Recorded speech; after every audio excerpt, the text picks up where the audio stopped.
All right, we are live. Hello, everyone. So happy to see you all on this Thursday morning as of our recording here today.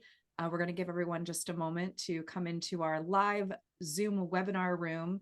Thanks to those of you who are sharing your time and space with us today. And if you're watching the recording, again, we highly value your energy and attention and space that you are sharing with us today as we explore these awesome topics around culture and energy and presence and bringing our best selves into everything that we do in our work and home lives. So I am Jenny Wiley, Director of Programming for Active Choices, Inc.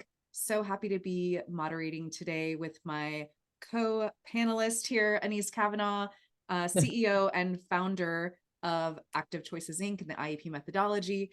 And so, Anese, let's have your voice come in the room. How are things going today? They're so good, Jenny. They're so good. I'm on the road as I am more and more. Yes, Calling yes. in from random hotel rooms around the country with my blurred background.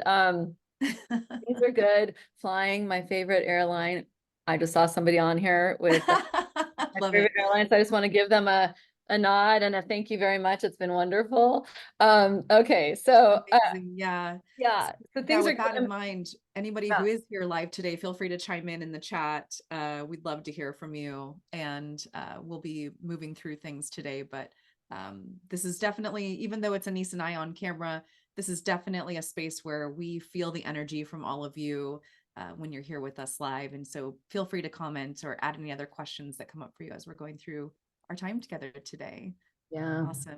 yeah. We're so excited about this conversation because I think, Jenny and I, we've been doing these roundtables and forums and panels and oh my goodness, virtual conversations, and it's like so many different things. We started doing these in the fall of 2022, Hmm?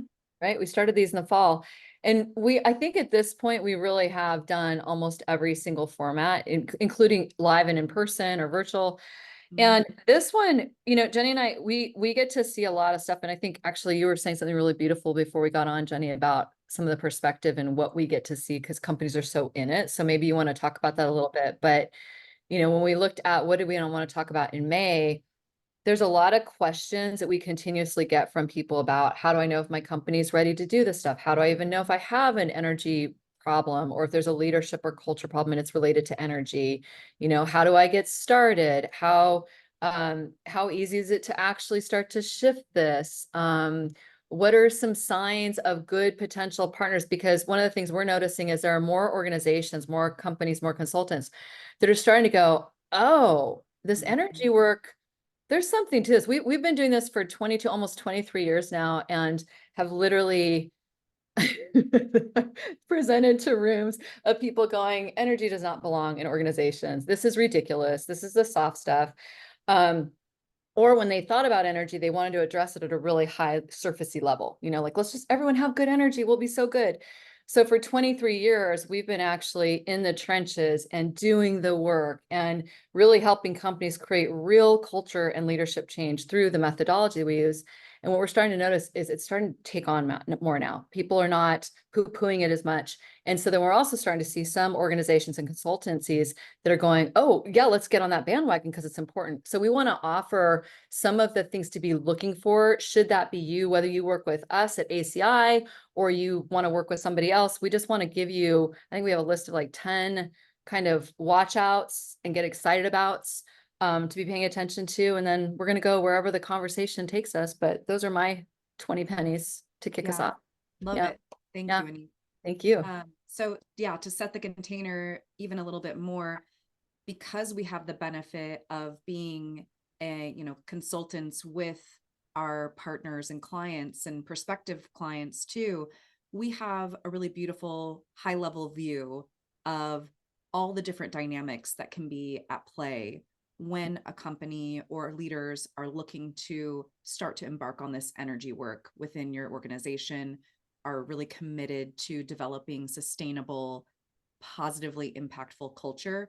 So that really is our intent for today, is to share this high level view and share a lot of these nuances that you may not be able to see as someone who is a leader within the company that, you really want to be able to make change no matter what level you are at that company. You may not be able to see these things because you are in the work, you are in your everyday to day. And we have a lot of empathy around that. We have a lot of understanding around that. And so that is the conversation that we want to hold the space for today. So we're Yeah. going to hit several high points around how do we determine if there is some sort of energy work that needs to be done that is at the core of potential cultural issues that you might be experiencing at your organization, what to look for when you know how and when to take action. And then, as Anese mentioned, what are some things to be thinking about if you are considering bringing in an external expert or tapping into the resources that you have within your company to be able to take action on this. Mm-hmm. And so, yeah, we're going to kick things off with the high points, Mm-hmm. the different things that we see as culture strategists around indicators that you are already in a workplace that is positively contagious and has a healthy culture and is set up for sustainable success. So Anese, why don't we touch on that first, Great. and then we'll dive into the other side of things. Yes, and we have seven things that we look for, and we know this is not an all inclusive list. So so if you're here live and you want to just chime in with what else you think it makes for a really positively contagious culture, the signs that you actually have one, we'd love to hear that. We're always listening. But I think the first one that we look at is your people have a real ownership model, a mindset around being the culture. They're excited to be there. They get, they rally. You've got something going on and oh, good. Thanks, Jenny. You've got something going on and your team, instead of being like, oh, it's not my job, I'm too tired, we don't have the time for that. Oh my gosh, I got to check out at 5 o'clock because I've got to get, like your team actually can rally and have the energy and the excitement to make sure that things are happening. So there's a real ownership mindset. The second one, and Jenny, you just pop in and whichever Yeah. one is light you up the most, like just jump into them. But the second one is psychological safety is intact. And this one's so important because what happens is I mean, if you don't have it, you're spending a ton of time and energy and money actually on trying to work around this. So signs of psychological safety are your team has direct engagement. They will tell the truth to each other. They will give each other feedback. They will say, hey, time out. We're about to go off of a cliff. And they can give this feedback and they can fail without being punished, without feeling like they're being, ostracized from the team. So psychological safety, I mean, that's a very, very big, we could do a whole hour on that, but that's an important piece. Another one is people are looking forward to coming to work, and they're proud to work for your organization. So we've had companies who've said, people who've worked there have said, we would never want our kids to work here. I would never refer anybody to work here, but I work here because I've worked here for a long time and I'm kind of like, stuck. So that's not an awesome sign of a positively contagious culture. So you want to be looking at how are they talking about you to their families, to their teams, to their friends. Glassdoor is always interesting to go look at. What else would you say, Jenny? You want to add on to these? Yeah, I would say, especially with the psychological safety, this is a really hot button, especially for a lot of organizations who are trying to incorporate inclusivity and, creating an equitable workforce. Being able to say the hard things Mm-hmm. and not necessarily fear that there's going to be repercussion is really, really huge right now, Mm-hmm. because it's not necessarily trendy Mm-hmm. to be the squeaky wheel, to be Mm-hmm. the one who is saying, hey, I'd like to point this out. Hey, this is a sore spot for me. Yeah. So that in combination with number three of people looking forward to coming to work, Yeah. you can see this in the way that people show up, even in the smallest Mm-hmm. instances, how they're direct messaging each other, how you're contributing in a town hall, the conversations that are having in the physical hallways at your work. So those are all really good indicators that you are creating a positive energy workplace. Yeah, for sure. And we'll go after this. We'll move through the rest of this list pretty quickly, but we'll talk about some of Yeah. the signs of that you're not, because we talk about these as we're talking about this. I'm thinking to myself, well, of course, this sounds lovely. And what we often hear from people is, well, that's kind of la la land. Like, how do you Yeah. actually do all that and create business and make sure that everybody's getting the job done? And so we do believe, and we know we've seen it happen where this can happen very effectively, but these are the things we want to shoot for. So a couple other key points to look at with a positive energy workplace is self-care is prioritized for optimal performance, whatever that means. So there are teams that are going to work, 8-hour days, and then sometimes they're going to work 12-hour days. Sometimes they're going to be 4-hour days. It's really looking at making sure that people can create the space and the conversation around self-care. So self-care is not just a me thing, but it's actually a we thing. It's actually a organizational systemic thing. And that they can tend to their self-care in a way that's really authentic for them and congruent, and not the way that you're mandating it. I had a really fun conversation the other day about, companies who want, anyway, I'm sorry, I won't do that.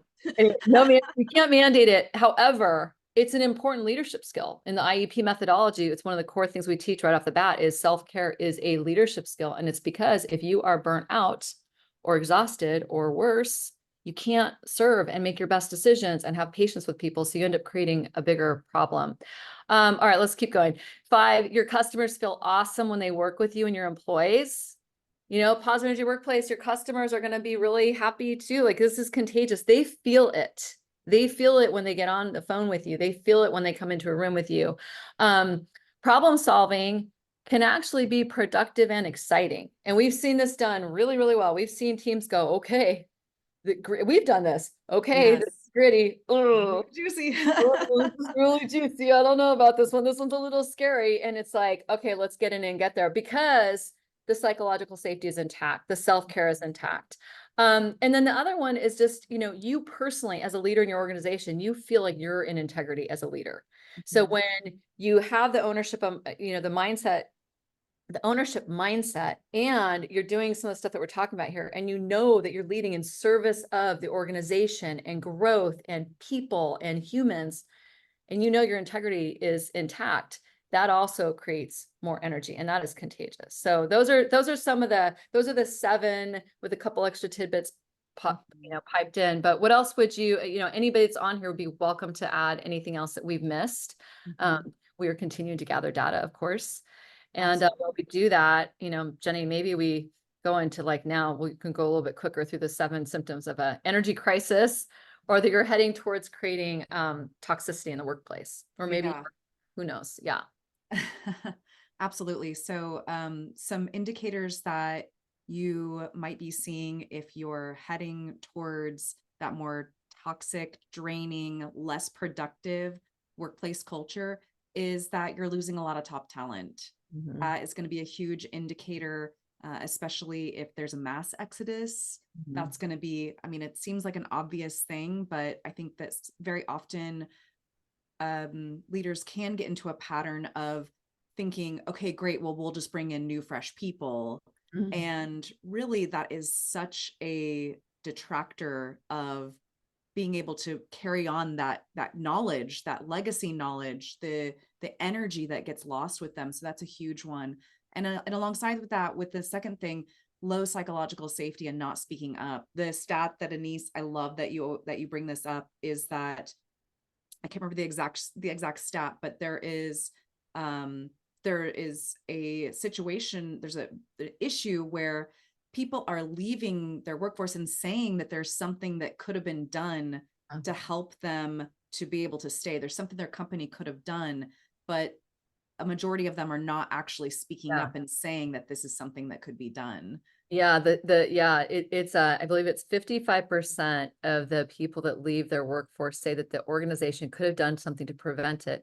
But only a third of those people actually went to their leader and said, hey, I'm not doing so hot. I'm going to leave. Let's figure this out. So that is a blending of number 1 and number 2. The other thing to know is, and I know Gallup's done this research for years and years and years, but I think the number is still 50% of people, and this would be in our experience too. It might even be higher, actually. I'd be really curious for us to start looking at this a little bit more closely, but 50% of people that leave their job, they're leaving their leaders or their manager. They're exiting because of that. So, for number one, another thing to be paying attention to is if you're losing top talent, you can't keep it, but also you're having a hard time attracting new talent. That's a good sign. And the big one that always scares me is what we just alluded to, which is if you're losing top talent and you have no, like you were surprised by that, there's some really beautiful exploration and curiosity to start looking at. And, they may have not been right for the firm. There might have been a really good reason why you're losing them. And it's worth, getting curious about. So, all right, what about number 3, Jenny? Yeah. Exhausting meetings. And I would say also exhausting modus of working. If your work is not filling you up and creating something that feels sustainable and that it's going to create expansion, and it's instead draining, meetings are draining, meetings are running over, you're not getting to all the agenda items, they're going back to back without leaving space for care or anything like that. If projects are running where you're not having any space to actually think through things and get things done, and you're having to move through things very, very quickly. If your Slack channels or Yeah, your direct messages are feeling really, clogged and difficult to stay up with, and it's very exhausting, those are all really big totally. indicators of that as well. Totally. And I don't know if you've got this, but do you have it pulled up on your thing? Yeah, you do. Of Yeah, course I you do. do. Yeah. I just made a little zhuzh. I just zhuzh number 4. This is one that we're seeing more and more of that ties into the energy crisis and heading towards toxicity is the lack of intention and understanding of why people are doing their work. So I just did an interview yesterday with a college that's working on this, and they were saying that one of the biggest challenges is that sometimes people are doing jobs that they're not that excited about, Mhm. and it's just where they are right now. Like, I've got to do this job because right now I have to put food on the table. This is where I'm at in my career, whatever. And so they talk about the lack of energy. They're trying to figure out, like, how do you actually support those people? And the thing that was so clear in that conversation was you have to help every worker, every professional, every leader, everyone get clear about their intention for why they're doing the work. So if I'm doing a job right now that I might not love, but it's what I need to be doing right now for whatever reason, why? And if Mhm. I can genuinely look back at what that is. So for example, I'm working at a position that I don't love right now, but it's a stepping stone to the next thing I'm going to do. So there's my why. It's helping me feed my kids and pay my mortgage. There's my why. I remember when I did work with the U.S. Navy years ago, the woman who cleans out the stairwell and sweeps and dusts and all that stuff, their job is one of the most important jobs on the ship. And if you ask them why, it's because they know that if something happens and there's a fire, they're saving lives, because any particle of dust is going Yes. to be, you know, catastrophic. So this thing of why are you doing it? So whether you are on a leadership team or wherever you're at, you want to make sure you're connecting back to why is it that I'm doing the work that I'm doing, even if right now this isn't my happiest place? Because if you can connect to the why, you start to create more positive energy, which is then going to help you move forward. And when you don't have that, and you have a bunch of people who are unclear about that, then you have a major energy crisis, because now you got a bunch of people suffering through their days. And I think this is really, really common, unfortunately, but it's also very quickly oh my God, It can be remedy. remedied. Remy, it's just to be fixed. You can fix it. That's I don't know what's happening in my words today, but yes, you get the point. All right. Jenny, you want to talk to number 5? Yeah, sure. So undervaluing culture and good leadership, being able to develop your workforce so that they know that they can positively contribute to your culture, know that they can grow as leaders, and it not only helps them, but also the company. That is such a huge, huge part of creating businesses that have a lot of amazing impact. Yeah. and bottom line impact as well. So when culture and creating amazing leaders is actually undervalued, there is a negatively contagious effect that happens from that. That's right. And it makes it difficult for, even if you are an individual contributor, to Mhm. feel like you can actually make an impact in the culture that you're a part of. For It can sure. feel like it's incredibly draining, and that contagiousness just keeps spreading. Well, and two more points on that. One, this has a huge impact on your succession planning and your Absolutely. leadership pipeline. So, the scariest thing that we can ever hear when we're talking with a company is that their leaders or the people who might potentially sponsor the work, they actually don't think that it applies to them, or that this is not important. It's not important to spend time working on our employees' intentions, energy, and presence, how they're showing up, their leadership. Like, that's not important. We don't have time for it. We just got to get this stuff done. And the dangerous one is, oh, my people need this, but I don't need it, but we don't have time to do it. And so that's a sign of undervaluing culture and good leadership. And what we find is it's never because it's very rarely because somebody is trying to have a negative impact. They're just so in the weeds themselves, trying to get stuff done. And they've got so many pressures. They've got their board, they've got their clients, they've got their leadership team, they've got their Absolutely. people. Like, they have so many things coming at them. They're like, are you kidding me right now? I got to worry about my people's intentions, energy, and presence. We need to get stuff done.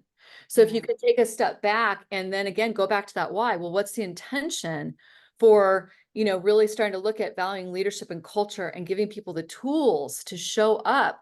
You're going to save so much more time and energy. Your people are going to give you that much more. Mhm. Um, so I think that, yeah. And if you're undervaluing leadership and culture, then truly you're not setting up your future leaders for success. And the other thing we keep saying, Jenny, is, the younger workforce that's coming in, they're not tolerating some of the stuff that the older workforce, and I'll put myself in that, not to date myself, but they're not tolerating some of the stuff that companies have been able to get away with in the past in terms of they want to grow, they want to be seen, they want to know they matter, they want to know that they have autonomy, they want to know that growth, I believe, I just saw a stat and it's escaping me right now, but I just saw something the other day that said like the number one thing that this next generation of leaders wants is they want development, Yeah. grow. So when we Mhm. don't have that, then we're getting stagnant, we're apathetic, our leadership muscles start to atrophy. We're going to atrophy as an organization. We're going to atrophy in our results. Like, I could go on and on and on, but that is definitely a huge sign that you're moving into an energy crisis or you're already in one. So you just want to look at, if you're a leader in the organization, what kind of value are you putting on culture and good leadership, and what are you actually doing about it? Mhm. All right. What about number 6? Feeling stuck as a Mhm. leader. It's a kind of interesting concept of being a leader in an organization where the normal trajectory is to get promoted, move on, get more responsibilities, move on. And so there can often be this perception that, there's always going to be somewhere for me to grow. Mhm. Right. And so if that is not there for you, even if it's not a promotional track that you're interested in, if you're feeling like, I don't know where this is going, I Mhm. feel really stuck, I've spoken up before, I feel like I've expressed myself so many times. I'm against a rock and a hard place. My values aren't feeling aligned with Yeah. the values that I'm seeing from the organization and the way the organization is showing up. Those are going to be really interesting things to dig into to better understand what is that actual contagious energy that is being created and kind of draining Yeah. you as a leader. Yeah, that's so great. And it's what strikes me is how much, I'm just looking at this list, it strikes me as how much these all relate to and build upon each other and support each other. Absolutely. It's I think that it can be overwhelming sometimes for companies to look at the positive or the more like the symptomatic list, right? Like, oh, this is what we're aspiring to. This is a symptom. Totally. And to go, like, where do I start? It's too much. Okay, hopefully it'll just take care of itself. Let's just see if it takes care of itself. It generally is 99% of the time, it's not going to take care of itself. I think that if you can, and we're going to give you one more kind of smorgasbord in a minute, but I think that if you can look at these lists that we've just gone through and go, all right, what are one or two things we want to address? So on the aspiration list, what do we want to make sure that we're moving towards, we're actively going towards? And then is there something on the 7 symptoms list that actually is something we want to double down on and really start working at? Because what we found is awareness is 70% of the battle. Once you have awareness and you really own it, so it's not awareness like, oh yeah, that's too bad. Okay, let's keep going. Like once you have awareness and you're really owning like, okay, we want to do something about this, you are now in a position of power. The other 30% is going to be where your real leadership comes in and making sure you execute on making changes on these. So pick one. You can pick all those high achievers. I know we have a lot of high achievers in our community. Knock yourself out. You pick all of them. You have the best time. And if it feels like, okay, well, gosh, even if it feels like some of these are obvious, because to me, some of these do feel really obvious. Mhm. However, Jenny and I have pointed to a couple of things to look at that people often miss because they're so busy. Mhm. And even if it's obvious, then my invitation to you would be, okay, well, what are you actually doing and being about it? Not just doing about it, but being about it, which is where the IEP work comes in. Because you guys can do incredible training programs, and you could do energy management programs. You could do all this great stuff, feedback programs, leadership programs. But if you're not actually showing up with the right intentions, energy, and presence throughout that whole process, then you're only getting part of the equation. And in most cases, you may be doing more harm than good. So this 7 is, I love this smorgasbord. This is like, can I hit this one, Jenny, really quick? Yeah, go for it. Yeah. Okay, good. So other indicators we have here, just things that are really more obvious, but we're going to name them for you. So leadership team dysfunction, miscommunications, Grammarly did a study 2022 or 2023, found that the average business leader is losing 7.47 hours a week on miscommunications and rework. That's, that's exhausting. You guys, you all want your 4-day work week. We just found you an extra day. You start to get really good at your communications and your intentions, and that starts to clean that up. Lack of trust is a really good one to be paying attention to. Going with that is to start to notice, where do you as a leader, or where do you as a leader on your executive team get careful in telling the truth? Where Mhm. do you go around, and instead of dealing with things directly, where are you wasting energy going around the bend to go talk to somebody else about it, which is just creating so much lost time and energy and more lack of trust. So you want to look at that. Lack of collaboration and accountability. I would also add to that one, lack of clarity, like a lack of clarity of what are we doing? What are we doing? Like What is my actual role right now? what's Especially my after like role right now? restructure. Oh Yeah. my goodness. Like that one's and that one's so easy to get pulled into. Our team has gotten pulled into that. Our team has gone through a ton of change, especially over the last 18 months. We've made several pivots. A lot of you have watched us do this. And I would say sometimes where we have been like, oh my gosh, this is getting tricky and a little bit gritty, has been when there's a lack of clarity of like, okay, what actually are we going to do with this thing now? And so, as a leader, that's your responsibility. It is your responsibility to really be looking at, all right, how am I setting the space for collaboration, accountability, collaboration? And then also, if you're noticing that your innovation is stagnating, and you've got a misalignment on your OKRs, like you're not actually hitting your results, that's a really obvious sign of there's something going on in your culture. And most often, some of these problems I just mentioned get blamed. I would say everything in number 7, most of these get blamed on skills that people Yeah. say that they're missing, versus if you go a little bit deeper, it's always about relationship, safety, IEP, et cetera, et cetera. So those are Yeah. your 7 aspirations. Those are your 7 symptoms. I'm looking, Jenny, at this thing, and I'm looking at the time, and I'm loving that we're getting to talk about this really peacefully. Where are you feeling pulled to go next? Because I know we have a couple of directions. What feels good Yeah, to I mean, I just wanted to, I think we can segue here a little bit into some of these other blind spots, because your last point about a lot of times, if a company is noticing or a leader is noticing that our innovation is having issues. We're having a lot of miscommunications. We need to create more collaboration. Often the first thing that they might go to is, okay, well, what are the skills that I need to equip my team with? What's the course we need to take on LinkedIn Learning or Udemy, or what's the certification that we need to get to help with this problem?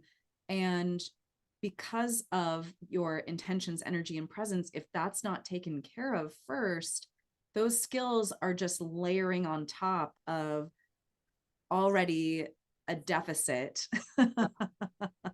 And so I thought we could talk a little bit. I think we should just go ahead and talk about the blind spots quickly, because I think the container Yeah. point is so Yeah. important here. So important. It's so important. I just, just listening to you, I'm just even listening to you say that, I feel myself go, oh my gosh, it's so true. It's, Mm-hmm. between what Jenny just said, plus the fact of it's so easy to go, well, we'll just get new people. We'll just replace the old. We've seen it happen. Okay, Yeah. this group's broken. This one's broken. Get us a new one. And here's the thing: you take yourself wherever you go. So if we're the common denominator, right? So if you're finding that you're thinking you're just going to replace, you're going to put more skills on, or you're going to band-aid, like we think we talk about it as whack-a-mole and tilt-a-whirl solutions, because if you think you're going to do that, you're still there. The root problem is still there. Until you solve the root problem, you're going to continue. You may delay it a little bit, but you're actually probably, if you're replacing old workforce with new, because you can't get some of the stuff we're talking about handled, you're doing also more damage to the existing workforce, because the existing workforce is like, wait a second, those guys just left. And so there's just a lot of turnover. So that's a whole, I'm going to go down a tangent, so I'll stop. So blind spot number one is changing the container and expecting different results versus really looking at the water in the container, and we think of it as the food coloring in the water in the container. So for example, the container is your training program. So, we're having a hard time with, let's just say company A is having a hard time with some of the stuff we talked about, conflict, feedback, whatnot. So they go, oh, let's do this communication training program. Let's do this feedback program. Oh, shoot, that didn't work. Okay, let's do this program. Okay, that didn't work. So every time you change, let's do karaoke night. Let's make sure that we bond as a team by doing this. Every time you change and do something, that is a container. It's great. We can change the container all day long, but until you actually look at, if I was home, I would do my little demo with my water, but until you actually look at if I were to pour water into the container, that water is the people. Okay. And then we're going to take it a step further, and I pour food coloring into that water, which now colors, how the people are showing up. Think about it, it's like the energy people bring to the table. That food coloring is your IEP. So now if we've got the water and we keep switching the container, it does not matter. If we don't change the IEP and we don't change the people, it doesn't matter. So you keep changing the container versus addressing culture from the inside out, which is really looking at who are they as people, how are they showing up, and getting these little things handled, going slow to go fast to get these things handled so you guys can go fast more powerfully together. Do you So want good. to I was just focus gonna say that that was one? beautifully Yeah. described. Yeah. And I really think it speaks to the importance of focusing on that energy accountability, focusing on each individual leader and how they're showing up, and the beliefs that they have, and the intentions that they set, and the presence that they bring into their work. It is revolutionary to work on your workplace and culture from the inside out versus Yeah. the outside in. Yeah. And that's the point that I think we're trying to get to. For sure. And I think, like the common thinking is, okay, well, we'll bring in another initiative, or we'll hire, I don't know, we'll hire more people or whatever. We're going to take outside in. And it's really, it's so easy. And I have a lot of empathy, because who does not want a quick fix? Right. I mean, come on, who does not want to get something fixed quickly? And it's like, we got stuff to do. We got impact to make. We got money to make. We got bills to pay. Like, who doesn't want a quick fix? However, you're just prolonging the problem. So you got to kind of take a step back, take a breath, do a reboot, and then look at, okay, how do we go slow to go fast here? And the irony is that when you start to shift the food coloring in the water and the people instead of just the container, you actually create more space for sustainable change. It's more pleasurable. Your people are going to be more excited about it. But it is an inside out game. And it's outside in that the outside being your leadership, your culture, your championship as a company saying this is really important. So that's where Mhm. it's outside in. Yes. But Great yeah, point. I think the other two blind spots, we'll just leave y'all on mystery. You can always download a I report was from. going to say, I'll add the link to, we have an ebook that describes these blind spots. And then there's bonus videos. If you read through that's your spoiler alert. There's bonus videos if you read through the ebook, and you can hear Anese's videos or explaining all of that a bit more. But those types of blind spots are the ones that we see come up again and again and again when Yeah, we're meeting and working with partners. So yeah, love that. for sure. So then let's go ahead and move then into some things that people who are watching might want to think about when it's time to take action. How does that sound? Yeah. Yeah, I love that. I feel like that's a beautiful next place to look. Okay, so triage versus optimization. This first point is so important because, before the pandemic, what we noticed was about 75% of the companies that came to us were in optimization mode. They were already doing really great. They're already, they were, they were doing well. Their teams were doing pretty well. They just wanted to optimize what they already had. And they also didn't want to rest on their laurels. So there are a lot of companies out there right now that's true for too. They're awesome. They're great. And they have the wisdom to see, okay, we got to keep taking care of our people to maintain our competitive edge and to make sure that we don't atrophy. So that was optimization. 75% before the pandemic was in optimization, 25% was in triage. So we look at it as triage and optimization, and then there's always the spectrum in the middle. But triage was, oh man, we are really having a hard time as a leadership team. Our workforce is exhausted. We are losing people, et cetera, et cetera, et cetera. And those were more, we got to come in and do a quick fix and do some kind of engagement, usually starting with the most senior leadership team. That's where we always like to start as high as possible to get the Yeah. most buy-in and also to really have the executive leaders be modeling what we're talking about. And so that was, 25% triage, 75% optimization before the pandemic.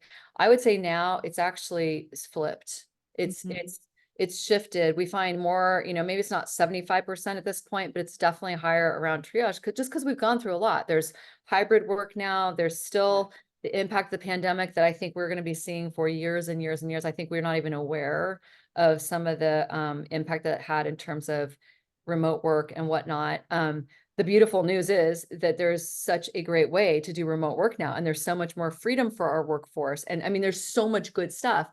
And in the transition, a lot of times companies, as they're figuring out, they're kind of in triage because it can be Right. confusing. And then of course there are those companies now that are doing even better and they're optimizing. And so it's good to look at for yourself, where are we? Are we in triage? Are we in optimization? If triage is like a, 10 on like, and optimization is over, where are we on that scale? And then you can start to think about, well, what's the littlest thing we could do to start to shift that? Yeah. Um, I think that's great. yeah. Yeah, good times to take action would be, here's some like palpable things you're going to see. You're having challenges with your leadership dynamics, your culture, your overall workforce engagement and energy. If your engagement surveys are coming down, if your, employee satisfaction surveys are coming down, these are going to be times where it's really obvious, okay, there's a problem here. Your leadership team's not talking to each other. Let's see, B, you want to take B, Jenny?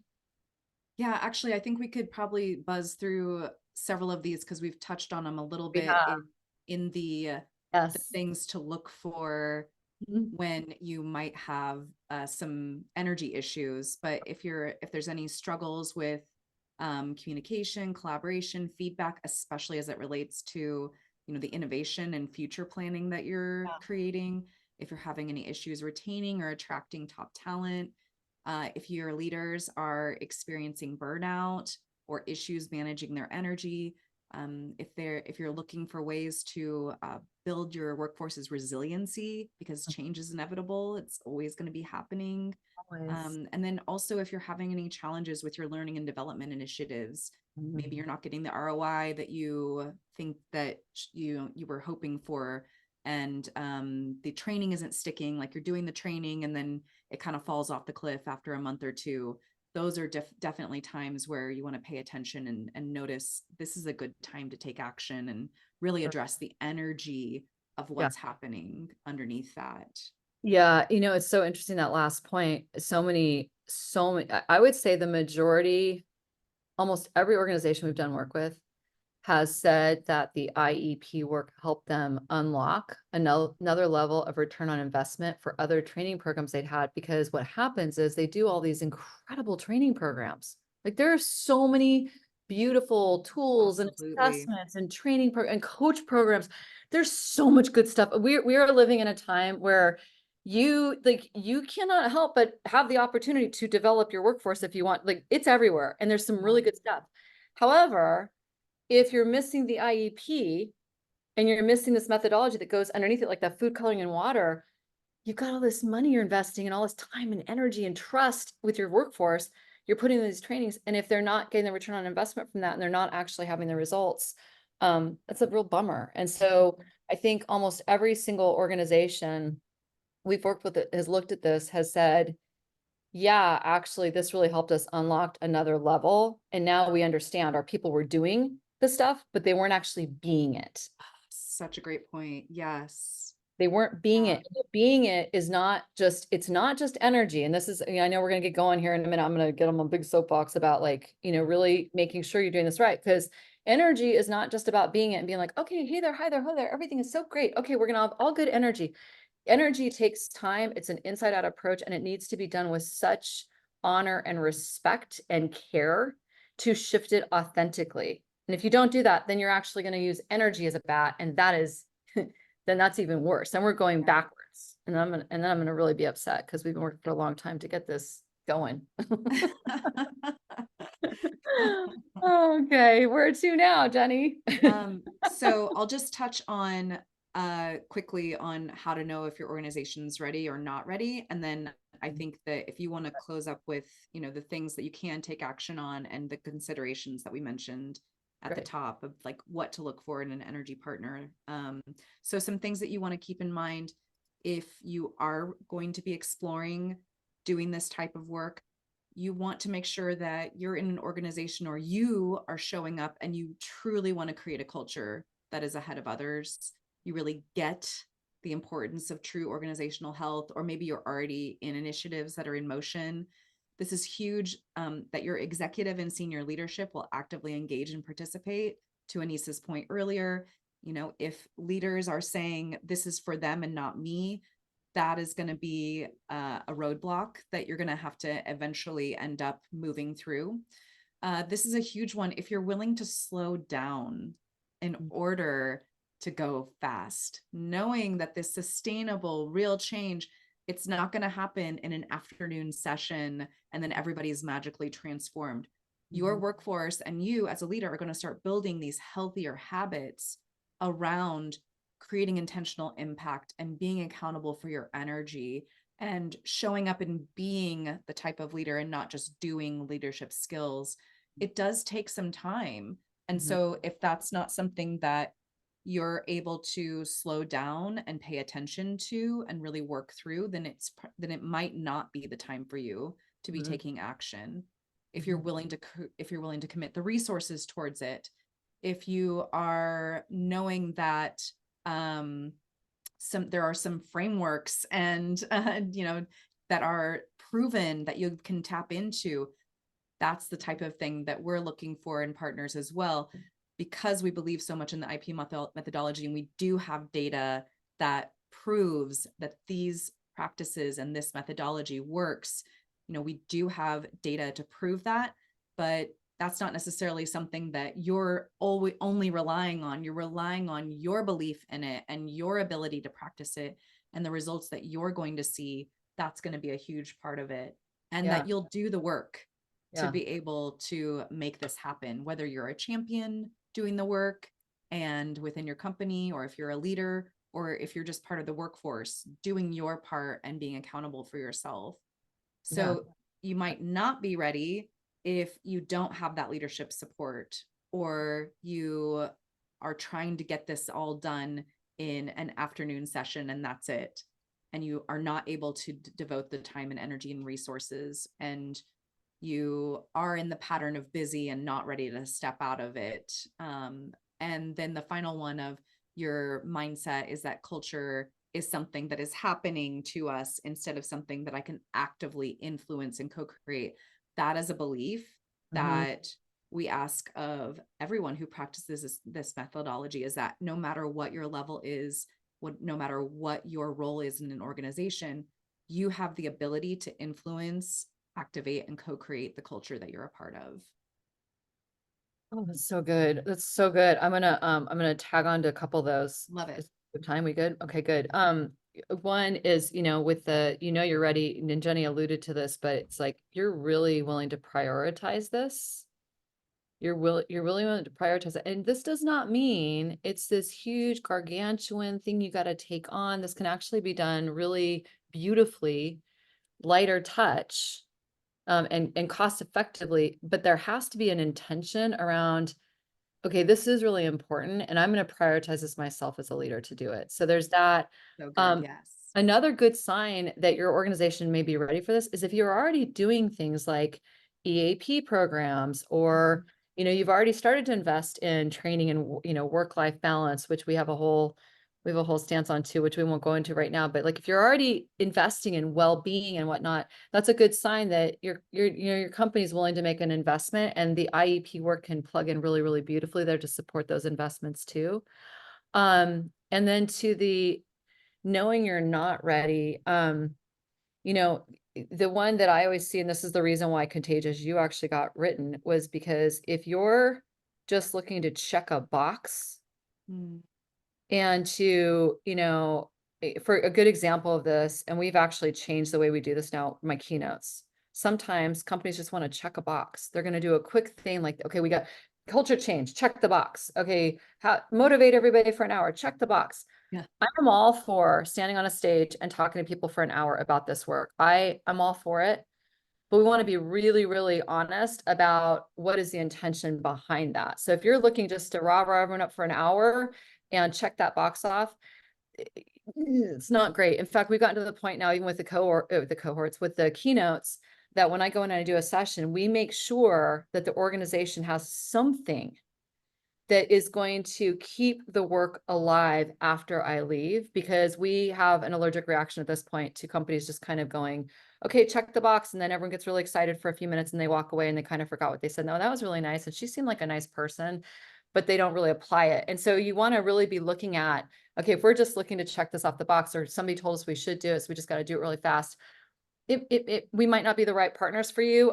That being said, we should talk about this, Yeah. because if that's where you're coming from, I want to have a conversation. I want to have a bigger conversation like that. I think this is one of the reasons we've created these two lists.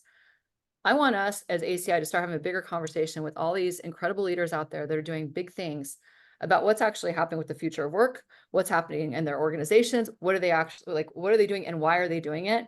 So wherever you fall here, even if you're like, oh, we're not ready because we are looking to check the box, but you feel in your heart, there's something here, we will have a conversation, because that something there is often the why that is very gently lingering around there, that you may just be so busy and in the stuff that you're not actually connecting the dots on. So we can help you do that. But yeah, if you're not serious about it, then no, it's not the time for you. You should go do something different.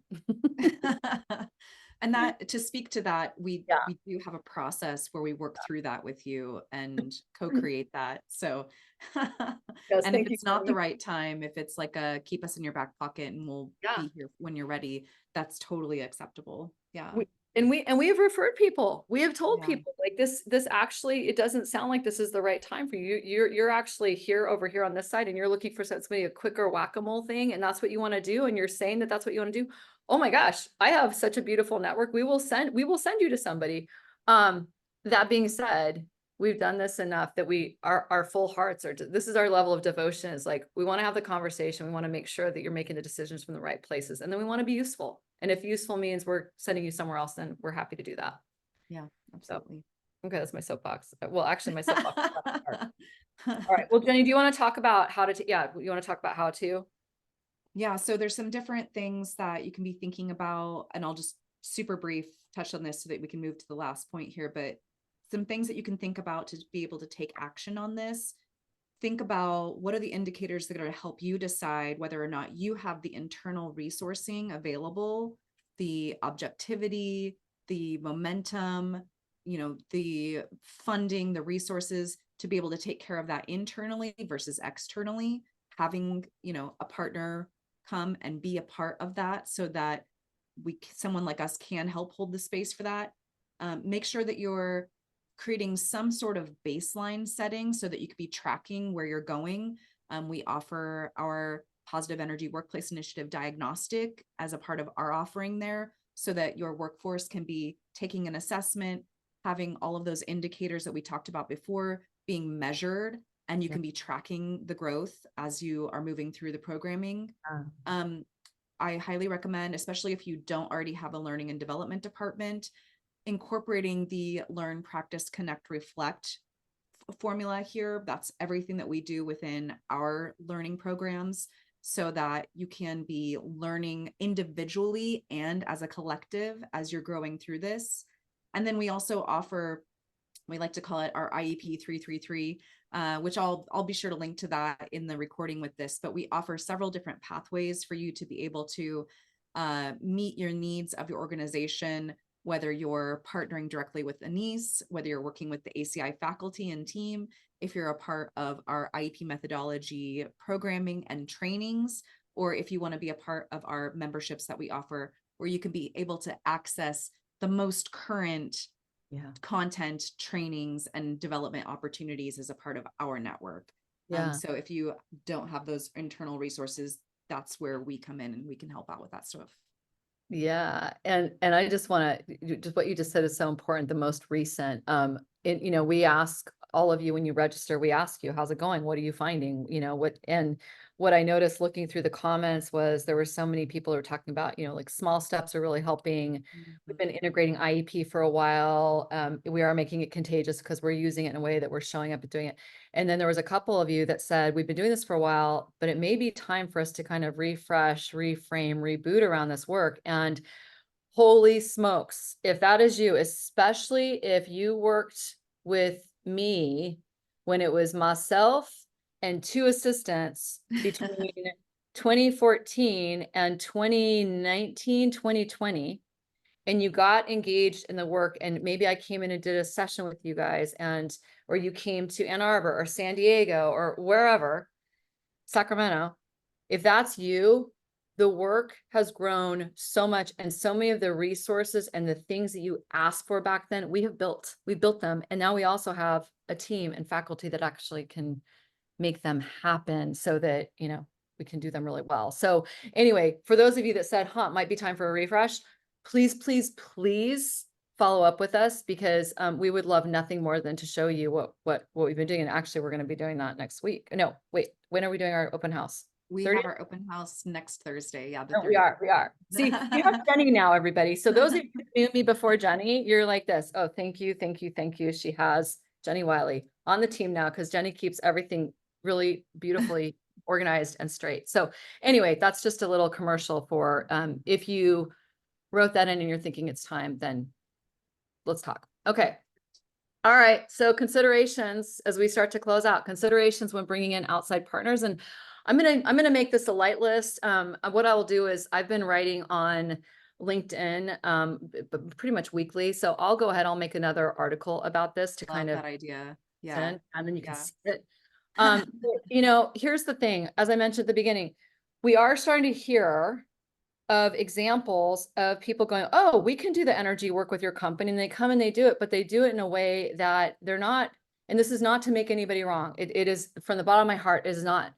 However, there's a lot of nuance in this work. So it is so important that if you're going to partner with somebody, that they have been living in it, that they have been experimenting with it, and that they really, really understand it, because there's so much that can get created in terms of damage. Feels like a strong word, but I'm going to use damage right now. Yeah. what ends up happening is energy gets bypassed, it gets used as a bat. So for example, one of the things we heard someone say is, oh, well, the team person wasn't showing up with good energy. So we just told them you have to have, like they bypassed it, as opposed to using the IEP methodology, going in and using our frameworks and tools to really get in there. So dangers of doing it, is if your partners don't fully understand it and they're also not taking a deeper, more systemic approach. The cost of having to undo that is a real bummer, in terms of financial time, and to me, trust and morale, Absolutely. credibility, your credibility, psychological safety. Now you've known, you're bringing in something that becomes known as a flavor of the month. So just be really thoughtful about this. It's like empty calories. You want to be careful of fast food energy work. Mm. Really careful. You want really good, nourishing, quality inside out work to be done, especially if you're doing this in your organization. And then here are a couple like warning signs that we've seen and we've had people come to us with. Whoever you're going to do it with, they're doing it because they've suddenly made a U-turn on their offering, because now they're seeing that, ooh, energy is kind of cool. So they're shifting what they're doing really quickly, and they're going, we're going to get this done for you. We're going to get done in an hour and a half. We're going to change your workforce with this energy work. Just pay attention. If you're listening and something feels incongruent or off, somebody's talking about the work and there's just something, you can't put your finger on it, but something feels off, pay attention to your intuition. Another sign is they go really fast. They say a lot of words and phrases, but there's not any substance, or you feel really confused listening to them. It's just like, it's kind of you asking the hard questions and there's just, oh, blah, blah, blah, blah. It's fast and it's a lot, and there's a lot of words and there's a lot of this, Mhm. but they're not actually able to answer the deeper questions that might be really, really difficult, because there's so much nuance in this work. They're not showing up or present while they do it. We had a program years ago where we were training people to do this, and we ended up shutting the program down because if the people wouldn't do the actual work to teach it, we couldn't have them teaching it. We've remedied that now. So that's good. But if you go to teach energy work and your energy is not congruent, it's whack-a-mole. It's whack-a-mole. And I think the one other one, I mean, there's a ton here, but I'll give you, I'm going to combine 7 and 8, using energy work as a bat and weaponizing it in the company, because anything can be weaponized, or just bypassing what's actually happening. If stuff is hard and it's happening in the company, it deserves to be addressed authentically so you can actually move through that, break that energy up and do it right. So those are just some of them. We'll do some more on the back end, but those are just things Love to be that. thinking about. Yeah. That's For perfect. Yeah, and yeah. I'll be sure to include the link with this recording for the article that we can flesh that out and share some more insights around that.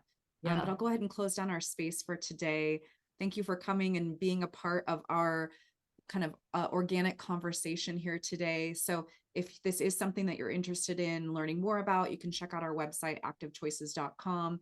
As Anese mentioned, we have our open house coming up next week on May 30th, where we're going to be sharing a lot more about the actual methodology and the different ways that we partner with clients to be able to impact their culture and leadership. We actually have we have a panel discussion coming up next week too. So I'm giving a little sneak peek. On May 29th, we're going to be talking about how presence and energy awareness really impact your business innovation and profitability. So if you're here and you can join us for that, we would love to have you. And then, as always, you can read Contagious Culture. You can read Contagious You to be able to learn more about this. And if you'd like to explore and have a conversation about it, please do reach out. You can reach us at Amazing. activechoices.com/contact. Amazing. So Thank for you. everyone who's here, thank you again for joining us. And we'd love to hear from you. What's the most valuable thing you're taking away from today's call? Feel free to email us, info@activechoices.com. And we're here if you need us to positively impact your culture and organization. So thanks, everyone. We'll see you Thank next you. Have a time. great week. Thanks, Bye. Anese. See ya. Bye.